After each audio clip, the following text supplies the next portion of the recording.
बिस्मिल्लाहिर्रहमानिर्रहीम। अस्सलाम वालेकुम dear students, this is new syllabus primary mathematics book 6A chapter number 1 algebra का आज मैथ जर्नल हम करेंगे। तो पेज नंबर 16 पर आ जाइए। यहाँ पर कुछ क्वेश्चंस है हमारे पास, वीडियो एंड तक जरूर देखिएगा। अच्छी लगे तो लाइक कमेंट शेयर कीजिएगा। चैनल सब्सक्राइब नहीं किया तो प्लीज सब्सक्राइब कर लीजिए।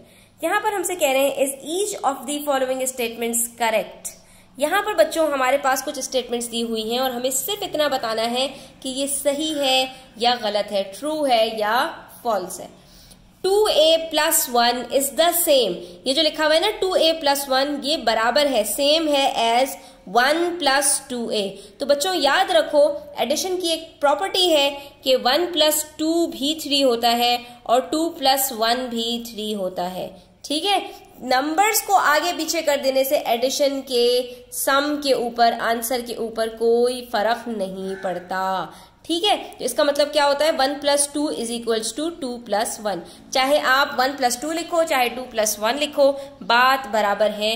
नंबर्स या वेरिएबल सेम होने चाहिए। तो यहाँ पर भी हमारे पास 2a है, यहाँ पर भी 2a है, यहाँ पर भी 1 है, यहाँ पर भी 1 है। तो इसका मतलब है कि ये बिल्कुल सही बात है, इसमें कोई गलती नहीं है।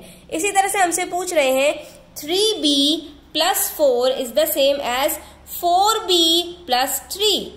गौर से देखिए बच्चों, यहाँ पे कह रहे हैं 3b और यहाँ पर कह रहे हैं 4b।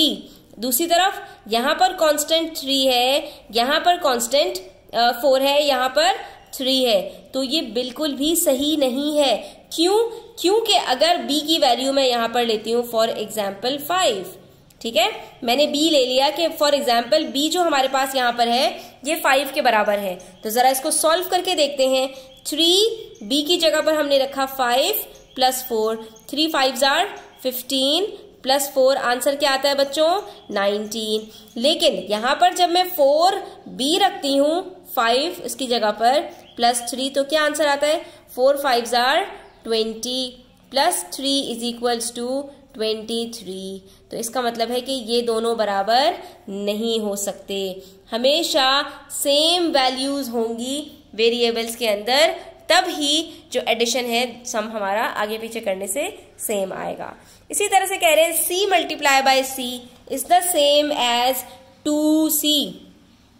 c को c के साथ जब मल्टीप्लाई करते हैं बच्चों तो आंसर क्या आता है हमारे पास। अब याद रखो, यहाँ पर मैं आपको एक जो है वो अलजेब्रा का एक प्रॉपर्टी बता रही हूं कि बच्चों जब भी सेम वेरिएबल्स आपस में मल्टीप्लाई होते हैं तो हर वेरिएबल के ऊपर, हर नंबर के ऊपर एक पावर होती है जिसको हम उसका इंडेक्स कहते हैं।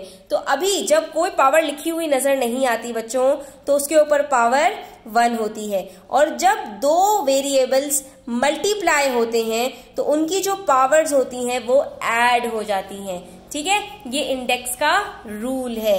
याद रखो, जब भी दो वेरिएबल्स जो सेम हो मल्टीप्लाई होते हैं तो उनकी पावर्स ऐड हो जाती हैं। तो यहाँ पर c × c दोनों की पावर्स 1 और 1 है, तो 1 + 1 क्या हो जाएगा, c²। ठीक है, तो c² is not equals to 2c, क्योंकि जब मैं c को c के साथ प्लस करती हूं तो इनके कोफिशिएंट्स ऐड होते हैं। ठीक है, तो अब इस चीज को आपने यहाँ पर बहुत ध्यान से समझना है। जब सेम वेरिएबल्स ऐड होते हैं तो उनके कोफिशिएंट्स ऐड होते हैं जो कि उनसे पहले लगे होते हैं, तो आंसर हमारे पास 2c आएगा। लेकिन जब सेम वेरिएबल्स मल्टीप्लाई होते हैं तो उनकी पावर्स ऐड होती हैं, उनके कोफिशिएंट्स ऐड नहीं होते। समझ गए बात को बच्चों? इस चीज को आपने अच्छी तरह से याद रखना है। तो c × c is not same as 2c, क्योंकि c + c is 2c and c × c is c²। ठीक है, तो यहां पर ये भी चीज हमारे पास फॉल्स हो गई। इसी तरह से हमसे कह रहे हैं 5d + 2 is the same as 7d। तो क्या बच्चों एक नंबर जिसके साथ वेरिएबल है और एक कांस्टेंट है वो आपस में ऐड हो सकते हैं? नो। अगर ये हमारे पास 5d + 2d होता तो आंसर हमारे पास 7d आता, क्योंकि दोनों के पास सेम वेरिएबल्स होते, कोफिशिएंट्स ऐड हो जाते, तो ये 7d बन सकता था। लेकिन अभी एक के पास वेरिएबल है, दूसरा कांस्टेंट है, तो दोनों ऐड हो ही नहीं सकते। इसका मतलब है ये भी हमारे पास फॉल्स है, ट्रू नहीं है। उसके बाद हमसे कह रहे हैं 6e minus 5 is the same as 6e upon 5। तो बच्चों याद रखो, डिवीजन को जब हम लिखते हैं तो वही चीज हम फ्रैक्शन में चेंज कैसे करते हैं कि जब डिवाइड का साइन आता है तो उससे पहले वाला जो नंबर होता है वो न्यूमरेटर बन जाता है और बाद वाला जो नंबर होता है वो डिनोमिनेटर बन जाता है। तो बिल्कुल 6e divided by 5 is the same as 6e upon 5। तो यहाँ पर हम क्या कहेंगे, इट इज ट्रू स्टेटमेंट। और यहाँ पर हमारा मैथ जर्नल के ये ट्रू फॉल्स खत्म होते हैं। आई होप स्टूडेंट्स के आपने आज काफी कुछ सीखा होगा। Thanks for watching the video till the end. Take care. अल्लाह हाफिज।